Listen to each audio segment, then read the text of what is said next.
Hello, everyone, and thanks for joining us today for this special call on Leap Day with Tony Khan to discuss the upcoming AEW Revolution event this Sunday night in Greensboro. So those of you who have been with us before, you know the housekeeping items that we're going to address here real quickly. In the interest of time and giving as much opportunity to everyone to ask a question, we kindly ask you to refrain from asking two-parted questions, and we're asking you to keep your questions focused best as possible on AEW Revolution. And as Robin mentioned, please make sure your phone is unmuted. So with that, I'm going to turn it over to Tony for some opening thoughts. I'm going to open the lines. Tony? Hey, Jim. Thank you very much. Hey, everybody. It's great to be with you today. I'm very excited about AEW Revolution. I think it's really cool. We're here 4 years exactly after the original Revolution to celebrate what is, I think, one of AEW's greatest events and what has become one of the great traditions in pro wrestling. Hope everybody's having a great Leap Day.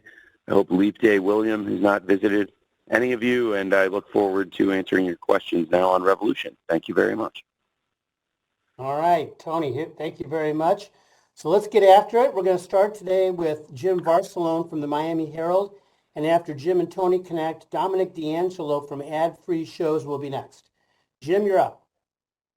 Thank you all. Just talking about Sting, what he's meant to everyone, and just this big event. It's AEW Revolution, but it's also AEW Sting.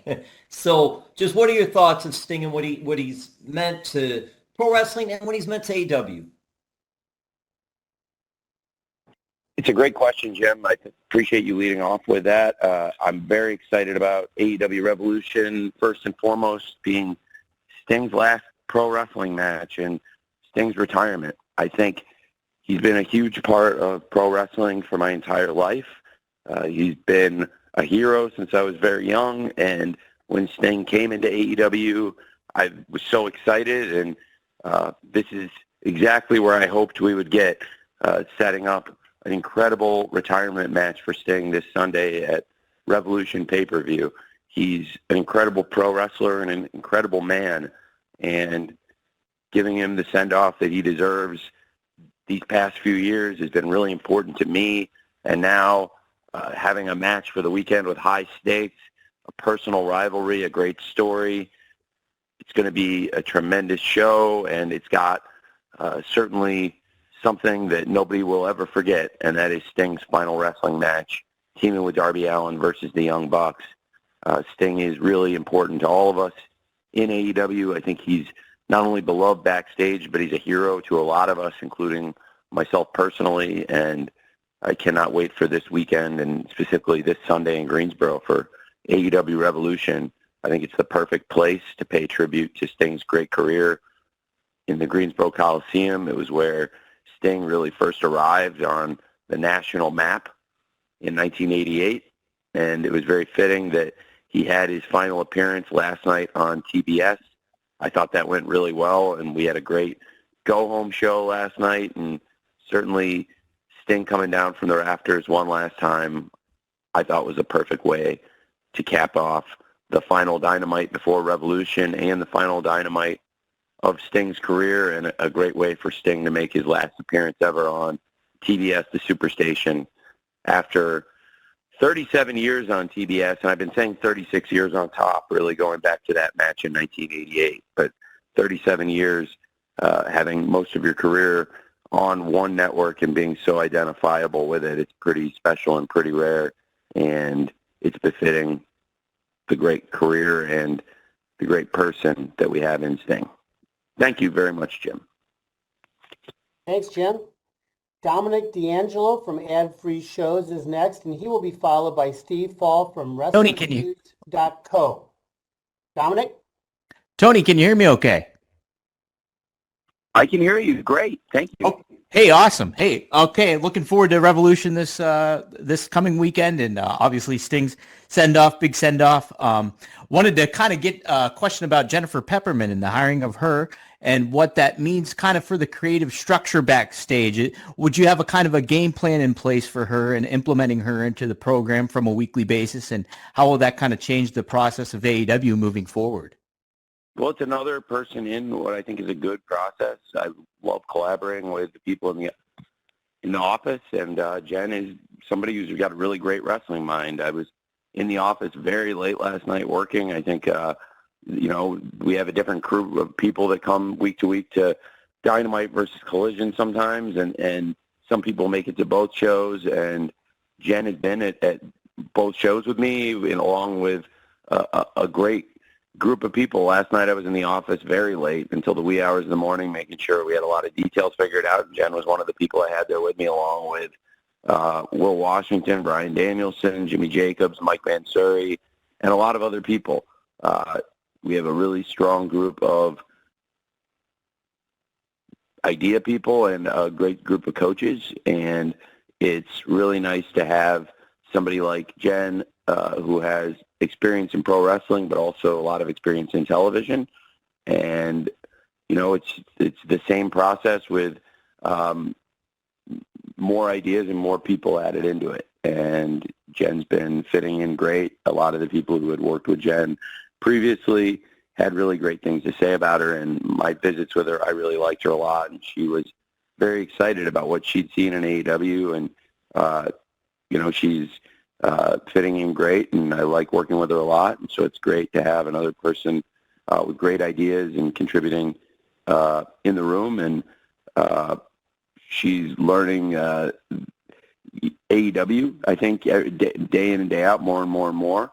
And that is tremendous. We've done a lot of shows now, and she's been doing a great job catching up on it. And I think also she brings a lot of knowledge of pro wrestling and television from outside AEW, and she's a really great person to have, I think, in that room, in that process with us. Thanks, Tom. Thanks, Dominic. Steve Fall from WrestlingNews.co is next, and Steve will be followed by Joel Torres from Contralona. Steve? Yes, hey Tony, thanks for taking the time to talk to us today. Happy leap day to you as well. This weekend, Revolution is taking place in North Carolina, and born and raised in North Carolina is Camille, a former NWA Women's Champion, and free agency seems to be something you're very interested in. Has AEW been talking to Camille about coming in, and possibly could she be there at Revolution this weekend? Well, Camille's a great free agent in wrestling. Never say never, but certainly Camille is somebody we've scouted, and somebody that I personally have a lot of respect for, and I've enjoyed her matches, and have enjoyed when I've met her. So she would certainly be a great fit in AEW at any time, and certainly she's somebody we would definitely keep under consideration here. There you go, Steve. Thank you very much. Joel Torres from Contralona is next, followed by John Alba from Triller TV. Joel. Yes. Hi, how are you, Tony? I just want to know, first of all, congratulations with everything that's going on with AEW Revolution. I know this is going to be a very special night for you. Just want to know, what will be Sting's status with AEW after his last match? Will he still be part of the company at some other capacity? I'm sorry, can you repeat that question one more time? Sure. Just want to know, what will be Sting's status with AEW after his last match this Sunday, and will he still be part of the company at some other capacity? Got it. Yes. Sting, I hope, will remain with us in spirit forever. I believe he'll be affiliated with us. Last night he joked he's going to come back and throw on the headset, and I would love that. I think we would all love for Sting to come back and be a part of the show, and he's always welcome here. One thing about Sting, when he did this comeback, I think especially the hardcore fans of wrestling who know all the inner workings and details of the wrestling industry may appreciate this. When Sting came back in 2020, he did not need the money. Sting is very, very well off and has earned a lot of money in his career and is taking care of it very well. And he's really, really a great person, and he's made great investments, and he does this because he loves it. And he loves the fans, and he wanted to have a great run in wrestling. And for these past 3 years, that's exactly what we've done. a little over 3 years since he first arrived in AEW, and Revolution will mark exactly 3 years since his return to the ring. So for me, I would love to have Sting back in AEW anytime, and I know he said he would like to come back. We won't hold him or force him to come back at any point. It's not like we've locked in dates where he's definitely going to be there or contracted him. I think it's going to be really nice after 3 years of pushing himself and having the kind of longevity in his career that all wrestlers could aspire to and dream of. Now is a great time for Sting to take time for himself and his family after this. And whatever the result is Sunday, I think Sting can take pride that he's had the most incredible final run I can ever remember so far. And we're all very excited about the final match Sunday. And then after that, I think we'll have to see how Sting feels. And I'm going to leave that to him. But he knows the door is open and he's welcome in AEW forever. And we definitely want Sting representing AEW, I hope, for as long as there is an AEW, because to me, he's our greatest legend, and he's been a part of so many of our greatest memories in the short history of AEW, and he's been, in my lifetime, a part of so many of the greatest memories in all of pro wrestling in recent decades, and that's why I think he deserved this send-off so much that he's getting right now. Thank you. Thank you, Joel. John Alba from Triller TV is next, followed by Samantha Shipman from the Daily DDT. John. Hey, thanks so much for making the time, Tony. I know it's a busy time, the combine going down. I can't wait to see your 40 time next year when you get a chance to get out there and sprint. But I'm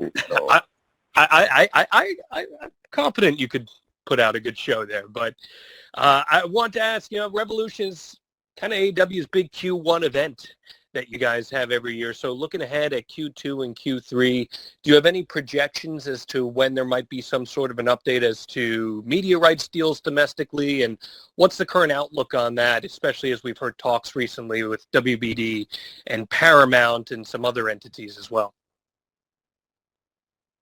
It's a great question. It's going to be an exciting year for us. I think first and foremost, we've got AEW Revolution, as you said. It's a huge event for us.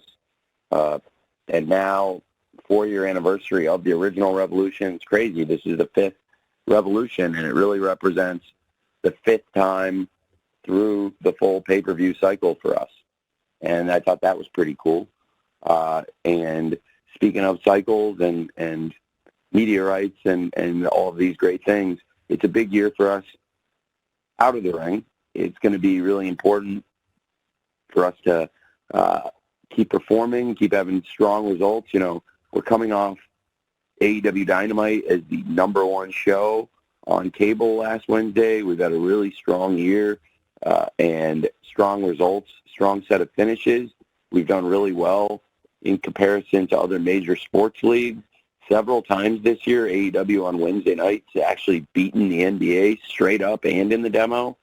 And last week, Wednesday Night Dynamite beat everything on cable, and even including the network shows, was the #2 show on all of television on Wednesday.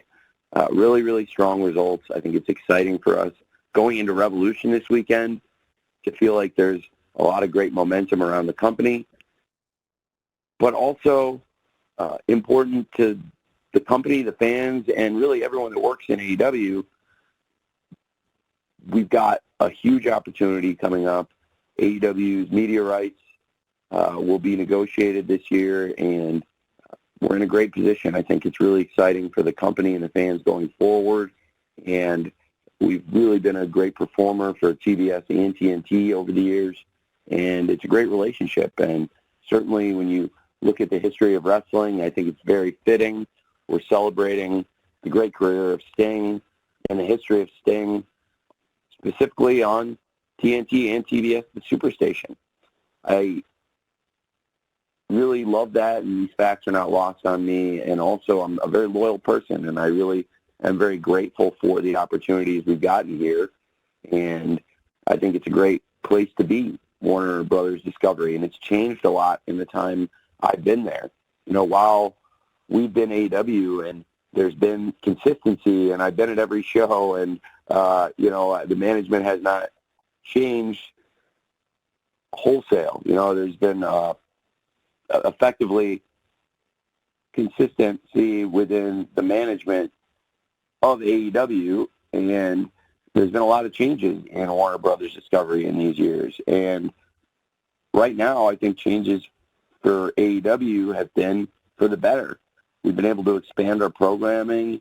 It was under this administration led by David Zasloff and Bruce Campbell and the great team there where they've expanded, and it was under Warner Brothers Discovery and under the TV networks led by Kathleen Finch and Jason Sarlanis, where they gave us this great opportunity, expanding the AEW weekly programming from 3 hours to 5 hours, adding to the original scope of our deal that consisted of 2 hours of AEW Dynamite plus AEW Rampage, and adding in Collision.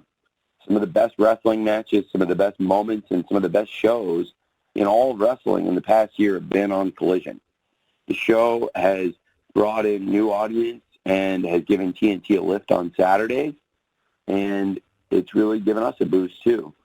It's made it possible to do all kinds of new things, including with 5 hours, much easier and much more accessible to put on something such as the Continental Classic, which is one of my favorite things we've ever done in AEW, and still offering the great stories, still having the great matches outside the tournament, and being able to then step out of the tournament and do something as special as building the Sting's final match in these recent months. It's very, very cool, and the opportunities have only grown and expanded under this management at Warner Brothers Discovery. So it's a great relationship that's only gotten better and better with the new management, and I'm very optimistic about this year for AEW. And to be honest, looking forward, there's a lot to look forward to this year. There's a lot of really exciting things coming. I'm very excited for Revolution and the shows after that. I can promise you I have something very exciting I'm very excited about for the fans in Atlanta. And, of course, people are buzzing about big business in Boston with good reason. And then we're heading to Toronto after that, and that's going to be tremendous as well. So really a big slate of shows coming up on tour, a big year ahead for AEW. But first and foremost is this Sunday, Revolution. I think we're all very, very pumped about that.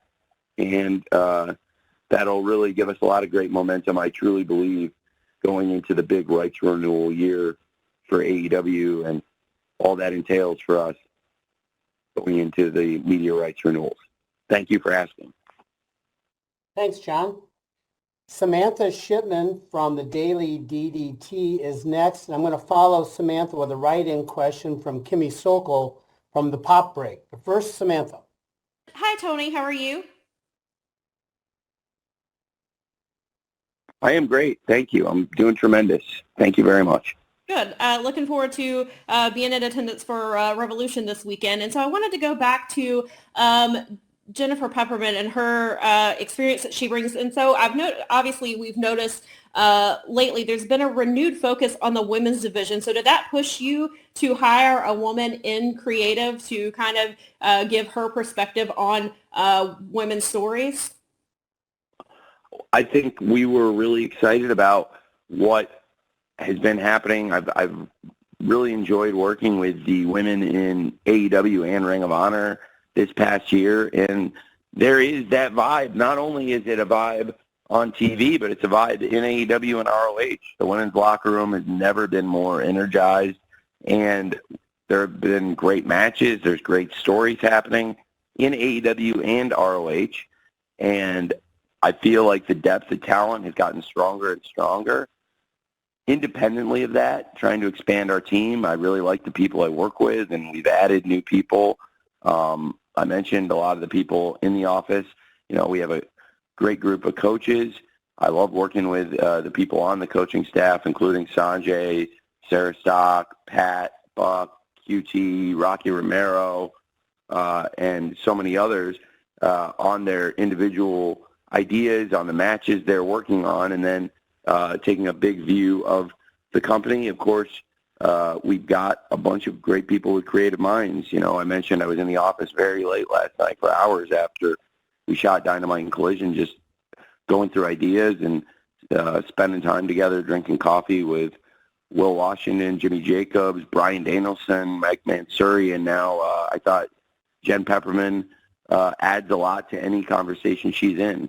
And whether it's women's wrestling or men's wrestling, Jen Pepperman's got great ideas, and they're not limited to any one match or any one story. I think she's got a really great mind, and now she's spent years in wrestling.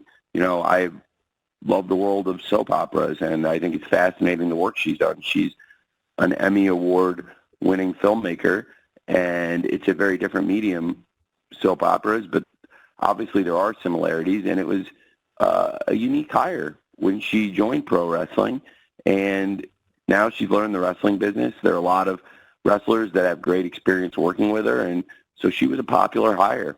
I think she adds a lot.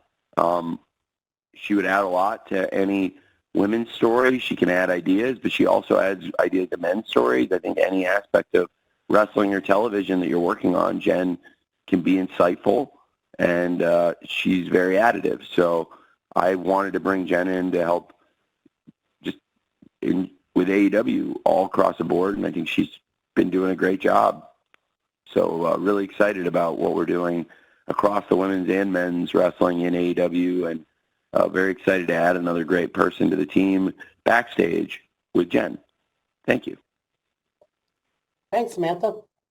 I've got a write-in here from Kimmy Sokol, which I'll read here in a second. Amy Nemedy from WrestleJoy, I'd like for you to be on deck after Tony answers this question from Kimmy. This weekend, Daniel Garcia will have his first title match on pay-per-view. How excited are you for his match against Christian? That's an excellent question. I love working with Daniel Garcia. I think he's done an incredible job building himself up and evolving since he arrived in AEW. I'm looking out at Daly's Place right now, and it's been, I have to say, feels like it's been even longer, but it's been about 3 years since Daniel Garcia started working for us. And he first came in Daly's Place, and I thought they would bring a lot to each other. And I paired up Daniel Garcia with a team that had been known as 3.0, and they'd been known as Everrise, and they'd been known as 2.0. And I thought they would be good as 2.0 with Danny, because I didn't want people to think that he was in the 3.0. And if it said 3.0, there's three of them, I thought people would think Daniel's in the tag team. I really love Daniel Garcia. I think he's such a fantastic young man, and I think he's got a great passion for pro wrestling, and he's really smart. He works really hard. He's incredibly likable, and he has a very bright future. I think the sky's the limit for Daniel Garcia, and what's really cool is if you look each year in AEW, he's evolved and gotten better, and when you look how young he is and look how he's built himself up, built his body, built a character, developed his mannerisms. He's had a connection with the crowd for years, and the crowd really cares about him. And wherever you go in the country, I find he has that connection. I really am impressed with Daniel. And it's funny, we were in Huntsville last night, and I mentioned I stayed late after just to kick ideas around and brainstorm and hear out anybody who had any thoughts or anything we could work with. And I was telling a group of people, like I said, late at night, I think you had, like I mentioned, Brian Danielson, Will Washington, Jen Pepperman, Jimmy Jacobs, Pat Buck, and a number of people stuck around. And I was telling people, you know, we did this house show here, and I think it's a funny memory. We had been in Huntsville, Alabama for a House Rules, and the main event was Daddy Magic and Daniel Garcia versus Orange Cassidy and Darby Allin. And I remember the fans in Huntsville started chanting, "You're a wrestler," at Daniel Garcia on a house show. And first of all, I was impressed with Huntsville, Alabama at the house show that, this is for a house show crowd throughout the night. They were very smart fans that watched the show very intricately and understood all the details of the show. And the timing of it when they did it, it made me smile. And going back to Huntsville for Dynamite and Collision last night with Daniel Garcia on the verge of his first pay-per-view title shot, with Daniel Garcia working a big main event match on Collision out there with all-stars, swimming in the deep end, and having Daniel Garcia out there with some of our biggest names, including Christian Cage and Orange Cassidy. It was very, very cool. And I really, really think the sky's the limit for Daniel Garcia. He would be a great champion in any company, and in AEW, he would be a great champion for any title. I think the TNT title is all about pro wrestling. We've seen so many great bell-to-bell wrestlers hold the title, and I believe Daniel Garcia fits that tradition like a glove. And Christian Cage is also somebody that has been a great champion. He's done it a different way than anyone else who's ever held the title, but he has established himself as a great champion. I also have an incredible amount of personal respect for Christian Cage, who I believe might be the best wrestler in the entire world. And I'm glad that people have come to see that. There was a point maybe 18 years ago where I felt like there was momentum starting to build in that direction. And there have been various times over the years where I felt like there was that was becoming a trendy thing to say. But over the past couple of years, I don't think it's just a trendy thing to say. I think fans all over the world have seen it, that Christian does it as well as anyone. And he is certainly, as we stand, I believe, one of the great villains in pro wrestling and also one of the great bell-to-bell wrestlers. And I think that's a great match, Christian and Garcia. I can't wait to watch at Revolution, and I think either one of them, Daniel Garcia or Christian Cage, is a great TNT champion coming out of this pay-per-view. And as I've said, I think Daniel Garcia brings a lot to AEW, and I love working with him. Thank you very much. Thank you, Kimmy. Amy Nemedy from WrestleJoy is next, to be followed by Bill Pritchard from WrestleZone. Amy. Hi, Tony. Can you hear me okay? Yeah, thank you, Amy. Perfect. I've got a new setup, so I wasn't sure. So I wanted to talk about Swerve Strickland, Hangman Page, and Samoa Joe. Now, Swerve and Hangman have been circling each other for the last 6 months, pulling each other into these pits of darkness, with Swerve breaking into Hangman's home and threatening his son, and Hangman in this pivotal moment at Dynamite in Phoenix going into a complete descent into madness against Swerve Strickland. It seems like at this point, Hangman wants to take everything from Swerve. That said, they've got this incredibly imposing, intimidating, dominant force of a champion in Samoa Joe. So while their rivalry seems to be culminating at Revolution, it's culminating around a championship match with one of the hardest hitters who's nearly undefeated in his run in AEW. And as far as I can tell, neither of them have ever faced Samoa Joe in a singles match or in this kind of match. I think the only time they've actually mixed it up with each other was on February 21st. So I wanted to know if you could talk about the stakes of this match, the odds for Joe, Hangman, and Swerve going into this match, and how this all came together as they clash at Revolution. It's a great match. I'm really excited about all three wrestlers. They're all at the top of the profession, and that's why it's a great world title match. It's hard to pick a number one contender when you have two great wrestlers that are red hot and a rivalry that's so red hot and, frankly, evenly matched, like Hangman Page and Swerve Strickland. We've seen Hangman's, as we said, descent into madness a bit, and Hangman playing mind games now, and Swerve pushed Hangman too far, possibly. But the fans have really come to love Swerve, and Swerve's red hot. It's a really exciting time for him, and it's been fascinating to watch the change in those two great wrestlers. We've established two great number one contenders, and we have the most professional, the most dominant, the most just really the most high quality champion you could have ever hoped to ask for in Samoa Joe. And we're very fortunate to have a great world champion like Samoa Joe. And what we have right now is this exciting three-way picture that has been built up for weeks and weeks. It's been tremendous television, I think, watching Swerve and Hangman trying to outdo each other and seeing how personal the hatred between them is, while Samoa Joe has established himself as this fantastic world champion. So far, AEW has been on a really hot run in recent months.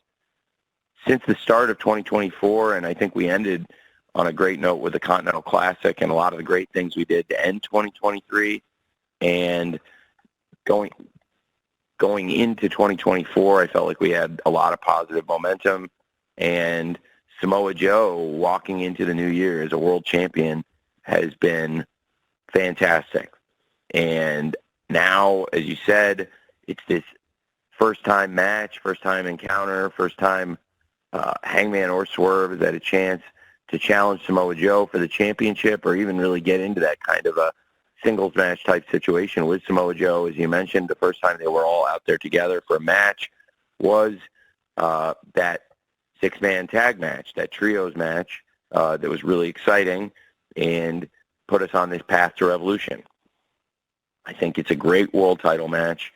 There's so many exciting things to look forward to on Sunday's pay-per-view, and certainly one of the top things, one of the top matches I'm looking forward to is the three-way championship bout, Samoa Joe versus Hangman Page versus Swerve Strickland.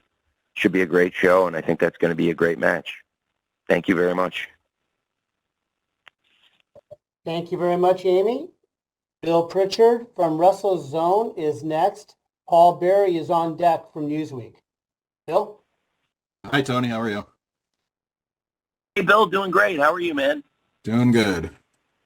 So I wanted to ask about the Meat Madness match being pulled from the card. I know last night you said that you were dealing with some injuries and you were putting the match on ice, but 3 of the advertised names are in the new Scramble match.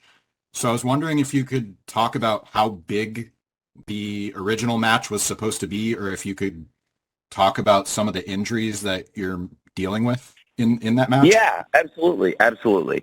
I first thought of the Meat Madness match, and I'm glad you asked. I first thought of the Meat Madness match and that it would be something really fun for the fans based on the fan feedback and something the fans brought to the show. I think it's one of the great things about AEW is I try to listen to the fans, and if I'm not hearing you as the fans, then I'll keep listening, and sooner or later you're going to get through to me. You can always believe that. And I'm always trying to listen to what the fans are saying, and certainly, literally, the fans were telling us during All Out, which, this past year's All Out was one of the best shows we've ever done in AEW, and is considered an all-time great pay-per-view, and there were a lot of great moments throughout the show, different moments, special moments, and one great thing about the card was Miro versus Powerhouse Hobbs and the reaction they got. And it exemplified the spirit of that card. People weren't sure what to expect going into AEW All Out. It was the first year we had done All In and All Out, and the card really delivered and ended up being a tremendous show. And everyone who came to the show or ordered it, the feedback was overwhelmingly positive, and it was one of the best reviewed wrestling shows of the year and one of the best reviewed shows we've ever had. And one of the great moments on the show was Miro versus Powerhouse Hobbs and the meat chants from Chicago. I don't think these were just isolated to Chicago. Then we went on the road, and in other big man matches, we had them. So we had Meat Forever chants during Miro versus Hobbs at All Out. And then we had a great match on Collision. I think it was in December. And it was Brian Cage versus Keith Lee. And it was on a really strong episode of the show. I believe it was around the Continental Classic. And this was a great show that had lots of good matches on it. And then also a match outside of the tournament, big men, Keith Lee versus Brian Cage. And the crowd really enjoyed that.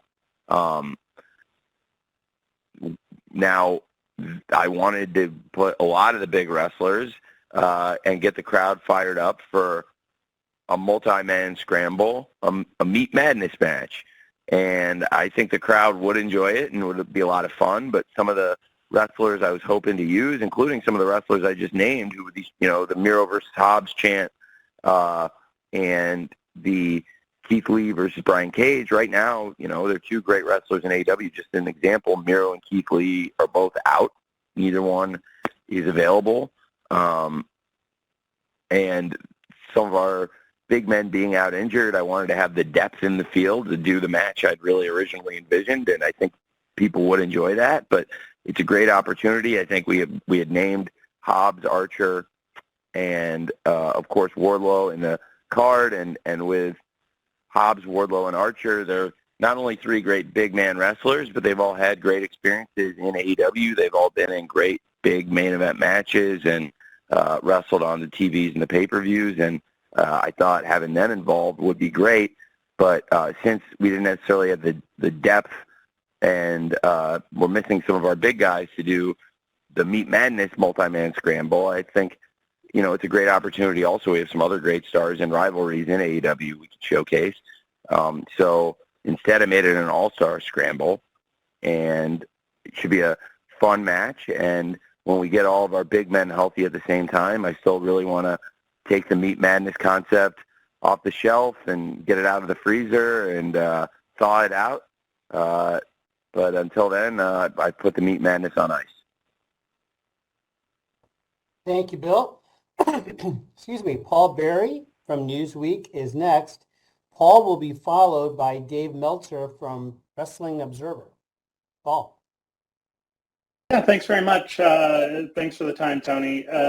You mentioned Sting's left us with a ton of great memories. Sting was a huge part of my fanship of professional wrestling.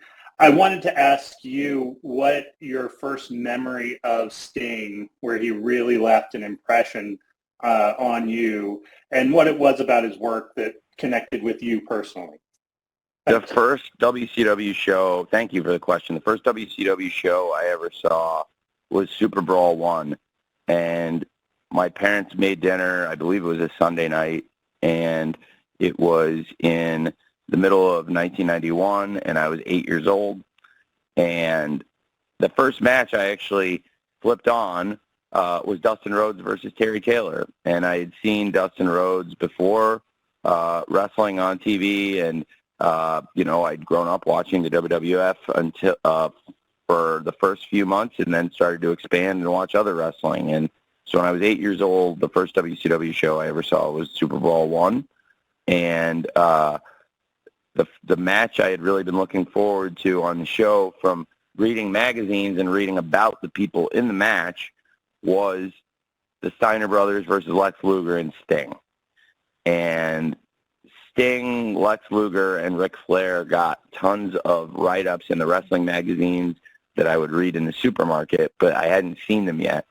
And I was pretty articulate on the satellite when I was a kid and proficient at finding just about anything. So I was able to find Super Brawl 1 and find a stream of that. And then I was so excited when they showed, and if you've seen Super Brawl 1 and you remember the Steiners versus Sting and Lex Luger, you might remember there was a video right before the match with an instrumental song playing, showing highlights of Sting and Lex in the Steiners. And then they went out there and had something unlike I'd seen, which was this like really hard-hitting babyface tag match, and it was one of the best matches in 1991, I think, and it left a lasting impression on me, and it was Sting and Lex Luger versus the Steiner brothers, and I wanted to see more of all four, and in particular Sting. And then later that year, there was, of course, a Clash of the Champions show that was one of my favorite shows. It featured Sting versus Rick Rude, and Arn Anderson and Larry Zbyszko versus Dustin Rhodes, and a replacement mystery partner. Barry Windham was out injured, and the replacement mystery partner was Ricky the Dragon Steamboat. Then I remember, I've said this to Sting before, my sister's 4th birthday when I was 9 years old. At my sister's 4th birthday, I was really getting yelled at and pulled away to go spend more time at the celebration of my sister's birthday and not watching the Sting and Ricky Steamboat versus Rick Rude and Steve Austin match on TBS on the Clash of the Champions on January 21st, 1991. Lots of memories like that. I'm a big fan of Sting, and he's been a huge influence in my life and really the ultimate pro wrestling hero. He's one of my all-time favorites, and I'm really excited that we'll be able to pay a great tribute to Sting this weekend and give Sting a great final match, and hopefully have this 3-year run from Revolution 2021 to Revolution 2024 really be a special memory for the wrestling fans. And of course, I want it to be something special for Sting, first and foremost. Thank you very much. Thank you, Paul. Okay, we got about 15 minutes till curfew, so Dave Meltzer from the Wrestling Observer is next, and after that I'm going to follow with a write-in question from Lyric Swinton from SNME Radio. Dave.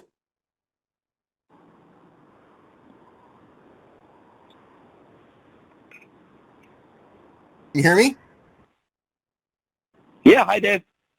Yeah, okay. Hey, Tony, so I was just wondering, can you guys hear me?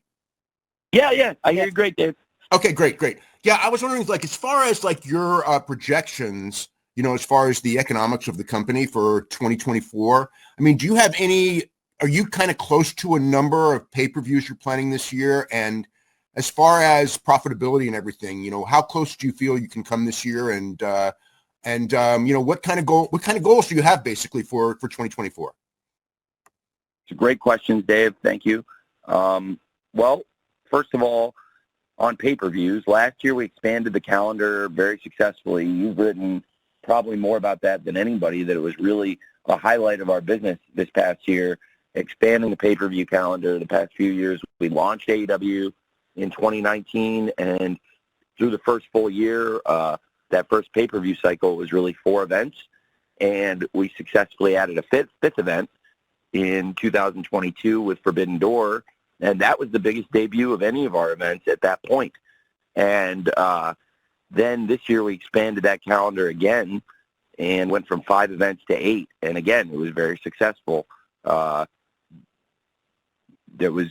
think it was a very proper amount of saturation. It was well saturated, appropriately saturated, and at 8 events, we saw record results, and the additions of All In, our biggest event ever, that would then, for it being AEW's first All In, it would be the biggest debut of any of our events now, and then a great debut for Wrestle Dream, an event I felt really strongly about and have a personal connection to, and it was really special to me and a lot of the wrestlers in AEW and New Japan Pro Wrestling for us to go out there and for AEW to pay tribute to the late, great Antonio Inoki, without whom I really believe we all might not be here right now. And then close the year with AEW World's End, which was an incredibly successful pay-per-view event. So going to 8 events, it worked really well. I believe we have the capacity to increase.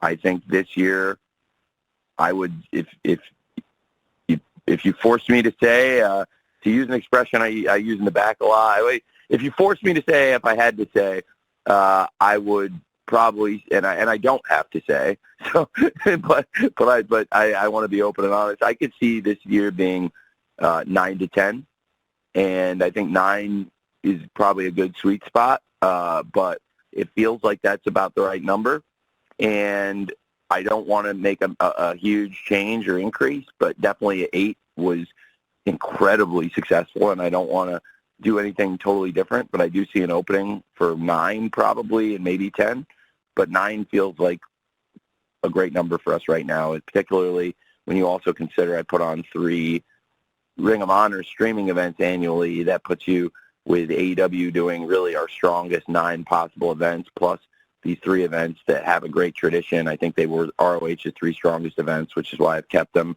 in the rotation, and now those are different. Those aren't really pay-per-views. Those are streaming events. But I do think it's going to be a great year for us. If we do get a bump annually, so our rights fees are better in 24 than they were in 23, but the really big bump by a lot more than that is going to be in 25. And I'm very excited about the upcoming media rights renewal deal. That will really put us over the top in many ways into going from being a milestone business that has accomplished things that will live in the history books and a great business to being what I think will be a sustainable business for many, many years to come. And that will be the new media rights we do, which will really be the biggest source of revenue we've ever injected into the company. And we've grown our revenues year over year. And as we've expanded, I think it's been a really, really, really bold and a confident, and I think now justified in the boldness and confidence of these moves to expand the pay-per-view calendar and expand our TV production. The pay-per-view calendar, it's in the pudding. The numbers are there. You can see it's really worked for us. We do some of the best events in pro wrestling. It's a great value, I believe, the AEW pay-per-views. And I've kept the cost of the events uniform over the years, and when you plop down that money on that weekend to buy the big AEW pay-per-view event, I think we have a very good history of delivering great shows, and now the business track record is there too. Our events have done very, very well. And this past year in expanding the calendar, we really grew, again, not only grew the number of events we did, but really grew the revenue, and that proved to be a great move. We also made a huge, huge leap by adding AEW Collision. I believe that risk we took and that leap and like I said, the boldness and confidence it takes to do those things, I think that has been realized in terms of the quality of the show, and it's been realized in terms of the fact that, as I mentioned earlier, I think in the past year on AEW Collision, we've had some of the best moments, some of the best matches, and some of the best all-around 2-hour shows in all of pro wrestling. And I think the biggest opportunity lies in the media rights renewal, where Dynamite, Rampage, and Collision will all be getting huge, huge increases, I can say for sure. And now going into that and having, like I said, that confidence, I think 25 is going to go down as the year where AEW really took the leap from being a startup company to being the established challenger player in pro wrestling for decades to come, and establishing all that in basically 5 years. That was the 5-year plan. And sitting here in the same place where we started it 5 years ago in Jacksonville, Florida, and being here in the same office looking at Daly's Place right now, it's really, really exciting, and it's really rewarding to look back at that. So, yeah, I think that media rights renewal coming up, that's going to be the key thing on the TV side and on the pay-per-view side. Most of the expansion has happened, and it's been successful. And now, I think it's like with a pizza. Like, we found most of the places we're going to put the cheese in the pizza. It'll be years before they find more places to put cheese in a pizza. But so I'm not going to try to stuff a lot more cheese in it. But I do think pay-per-view wise, we've kind of found a good place. But I think also by expanding, it's really helped us.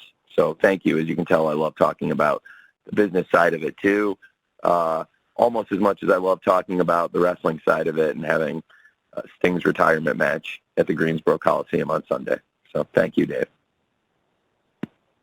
Thanks, Dave. So we're going to finish with a write-in from Lyric Swinton from SNME Radio, and if there's time, Brandon Thurston from WrestleNomics.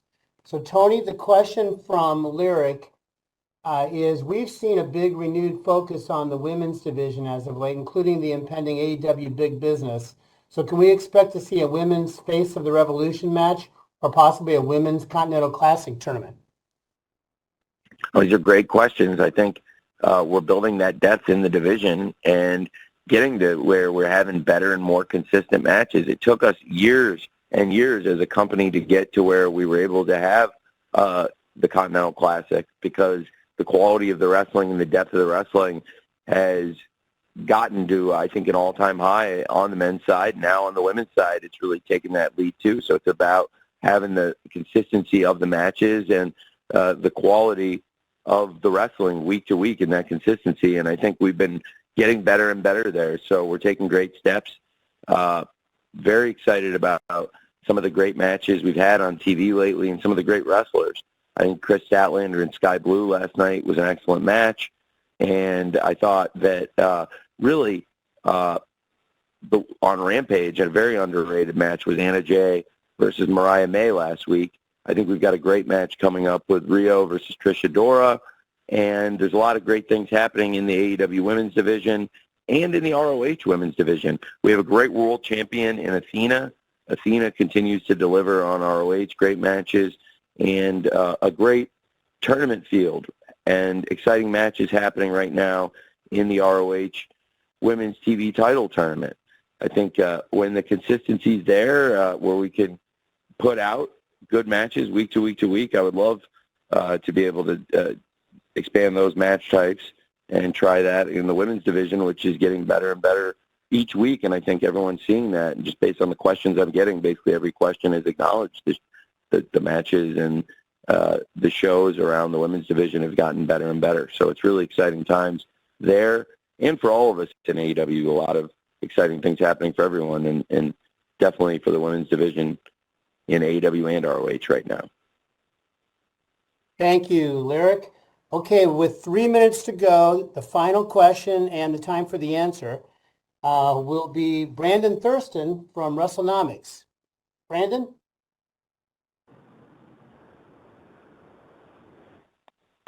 I was wondering if you could tell us who the members are of AEW's discipline committee, and do those members have experience in how to handle sexual misconduct claims if they come up? That's a great question. We have trained professionals on the discipline committee, including 2 attorneys and Brian Danielson. And Brian, they're different backgrounds, and that's the idea, to have people from different backgrounds and different experiences in wrestling, which is certainly its own unique business with its own unique set of challenges. And I think I want people that have common goals for the company and for the well-being of the wrestlers, and also people that share high integrity. And the attorneys that I chose and Brian Danielson, I think that's a really strong group of people, and they would be looking out against all misconduct claims. And we've tried to train them up to do their best, I think, to really, whatever the situation is in terms of misconduct, to do whatever it takes to ensure the well-being of the wrestlers, which is first and foremost here above everything else. Thank you, Brandon. Yeah, thanks, Brandon. And that'll do it for today. Tony, do you have any closing thoughts? Yeah, this one is very special to me. I think it's the most special event in the history of AEW for me personally, and it's the first time for me it's ever felt so personal to have Sting's last match and have it be in AEW, and to have, that's amazing to begin with. But now, having spent over 3 years with Sting and having Sting wrestling in AEW regularly for these past few years and getting to know Sting and getting to know Steve behind the paint, he's an incredible person, and he's one of the all-time greatest wrestlers, and we're a young wrestling company, AEW. I think the fact that Sting has come to AEW and had a run that will always be remembered by his loyal fans, and a run that will culminate in a final match that I think will be a great match, and a show that top to bottom includes matches, and in particular, I think really 8 matches that have had a lot of established television story build, a lot of great matches that help get to those 8 matches, and then also within the scramble, some rivalries that I'm looking forward to showcase and some stars. It should be also a very fun match, and I think top to bottom, it's been our best built pay-per-view. Really, for weeks, the focus has been on these matches and stories, and I think it's been one of our best builds to a pay-per-view. There's something about Revolution. It feels like there's always a lot of excitement and buzz going into this event, and the first Revolution in Chicago is one of my favorite events we've ever done. We've had great Revolution shows all over the country, coast to coast, but never before have I been more excited for Revolution or for any show as I am for this Sunday. And thank you all very much for joining for the media call. Thank you, Jim and Robin and Mandy, for helping organize this. And I'm very grateful to all of you and really looking forward to Sunday's Revolution pay-per-view, probably more than anything we've ever done. Thank you very much. All right. Thank you, Tony. Thanks, everyone. We're now at the end of our time. So as normal, we're going to be distributing an audio recording to all attendees shortly. So with that, we thank you again for being part of today's call, and obviously for your faithful coverage of AEW and the entire world of professional wrestling. So with that, we're looking forward to seeing you Sunday night in Greensboro for Revolution and elsewhere throughout 2024. Have a great Leap Day. Cheers.